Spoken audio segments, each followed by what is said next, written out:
इतने भोले हैं, इतने भोले हैं कि उनसे कुछ भी मांगो तो वो हंस के दे देते हैं।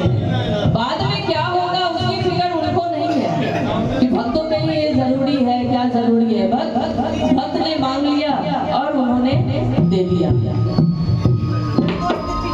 तो आइए किस भक्त को क्या मिला इस भजन के माध्यम से सुनते हैं। शंकर दयाल दूसरा तुमसा कोई नहीं, शंकर दयाल दूसरा तुमसा कोई नहीं। मेरे से पहले तू धन क्यों सोचता नहीं, मेरे से पहले तू धन क्यों सोचता नहीं। शंकर दयाल दूसरा तुमसा कोई नहीं, शंकर दयाल दूसरा तुमसा कोई नहीं।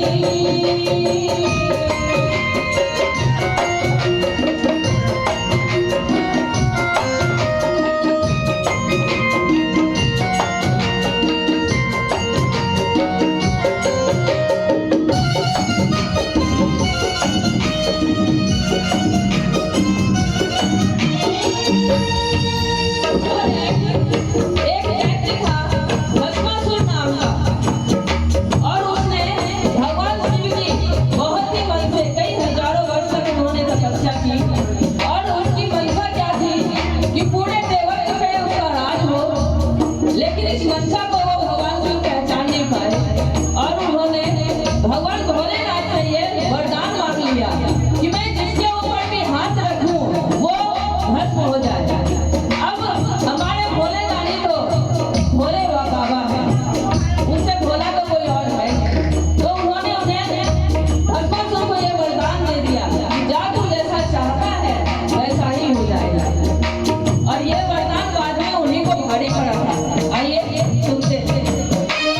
भस्मासुर ने भक्ति से तुझको रिझा लिया, भस्मासुर ने भक्ति से तुझको रिझा लिया, वरदान भस्म करने का दानव ने पा लिया। तुझको ही भस्म करने की दानव ने ठान ली, तुझको ही भस्म करने की दानव ने ठान ली। मेरे से पहले तू धन क्यों सोचता नहीं,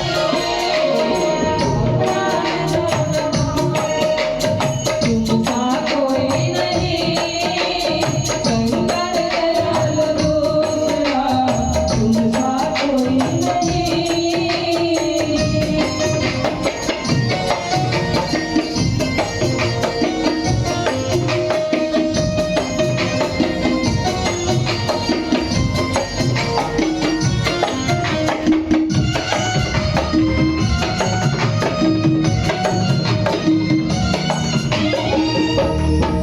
और आगे भगवान भोलेनाथ की एक और भोली सी कहानी। सबको पता है कि सोने की लंका रावण की थी, लेकिन असल में वो रावण की नहीं थी। भगवान भोलेनाथ ने बड़े ही शौक से वो लंका जो है माँ पार्वती के लिए बनवाया था।